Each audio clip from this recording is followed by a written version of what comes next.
Friends, അപ്പോൾ ഇന്ന് നമുക്കൊരു മിനി ബുക്ക് ഉണ്ടാക്കിയാലോ.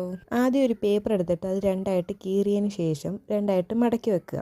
പശ തേക്കുന്നതിൽ ഒട്ടും പിശുക്ക് കാണിക്കേണ്ട, നല്ലതുപോലെ പശ തേച്ച് ഉണങ്ങാനായിട്ട് വെയിറ്റ് ചെയ്യാം. അത് കഴിഞ്ഞിട്ട് ബുക്കിന് കവർ സെലക്ട് ചെയ്യാം. ഞാനിവിടെ ഒരു പ്രിൻ്റ് ചെയ്ത ഒരു ഷീറ്റാണ് എടുക്കുന്നത്. നിങ്ങൾ എന്തോന്ന് വെച്ചാൽ എടുത്താൽ മതി.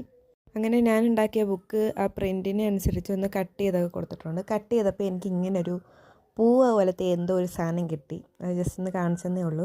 അത് കഴിഞ്ഞിട്ട് നമ്മുടെ ആ കവറും ബുക്കും കറക്റ്റ് അളവിന് കിട്ടിയിട്ടുണ്ട്. അപ്പം അതൊന്ന് മടക്കി ആ നടുക്ക് അങ്ങനെ വരത്തക്ക രീതിയിൽ വേണം. അത് കഴിഞ്ഞിട്ട് അങ്ങനെ വെച്ച് കൊടുത്തിട്ട് നമ്മുടെ പേപ്പറിനകത്ത് ഇങ്ങനെ ഒന്ന് പശ തേച്ച് ഒട്ടിച്ച് വെച്ച് കഴിഞ്ഞാൽ അത് ഇളകി പോകത്തില്ല. അപ്പോൾ അങ്ങനെയും കൂടെ ഒട്ടിച്ച് കൊടുത്തിട്ട് അതിൻ്റെ പുറത്ത് ഇച്ചിരി പശ തേച്ചിട്ട്, നടുക്ക് പശ തേക്കല്ലേ പിന്നെ കേട്ടോ. അത് കഴിഞ്ഞിട്ട് നമ്മുടെ ബുക്ക് ബോർഡിനകത്തേക്ക് ഒട്ടിച്ചു കൊടുക്കണം. രണ്ട് സൈഡ് ഒട്ടിച്ചു കൊടുക്കണം, നടുക്ക് പശ തേക്കരുത്. അപ്പോഴത്തേക്കും നമ്മുടെ നോട്ട് ബുക്ക് ഇവിടെ റെഡിയായി.